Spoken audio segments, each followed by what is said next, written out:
précisément les publics qui vivent avec des limitations intellectuelles.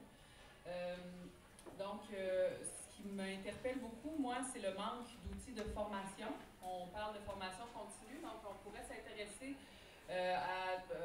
au développement d'un outil de formation continue qui ferait percoler, au fond, la culture inclusive, donc cette culture qui favorise, au fond, la conception d'activités, de contenus, de propositions dans le milieu culturel qui favorisent l'inclusion. Alors, on va non pas développer une offre qui soit spécialisée pour un public et donc contribuer à sa marginalisation, mais plutôt développer une activité, développer un contenu qui soit inclusif, donc qui soit fait à la fois pour une personne qui est capable de suivre un cours à l'université et pour une personne qui est capable, peut-être, qui n'est pas capable d'aller sur Facebook.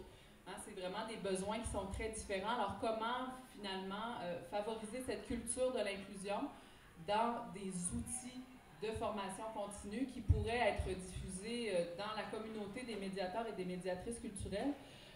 À mon expérience, je n'ai jamais reçu de telle formation. J'ai toujours accueilli des groupes qui vivaient avec des besoins particuliers sans aucune formation. Aucun indice, et parfois, moi, je vis des expériences culturelles avec des publics. Je me déplace dans les musées, je me déplace dans différentes organisations, et souvent, ce qu'on se rend compte, c'est que le personnel à l'accueil n'est pas formé, n'est pas informé des besoins de ces clientèles-là. Alors peut-être on se penchera sur justement un brainstorming, un travail collectif sur un tel outil de formation qui pourrait être évidemment disponible en version numérique et en mode ouvert.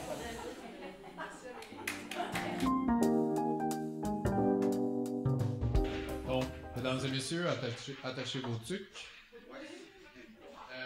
Je pense qu'on peut le tourner comme ça.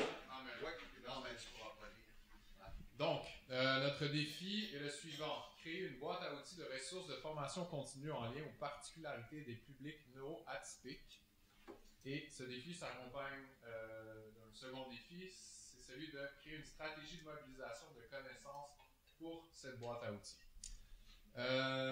Concrètement, donc, au niveau du prototypage, la solution ressemblerait à, d'une part, un portail de ressources de style wiki, par exemple, qui pourrait comprendre des outils, par exemple, de préparation d'activités, des éléments autour des obstacles et des éléments facilitant le travail de médiation, des vidéos, des podcasts, des exemples de projets qui ont fonctionné, et ainsi de suite.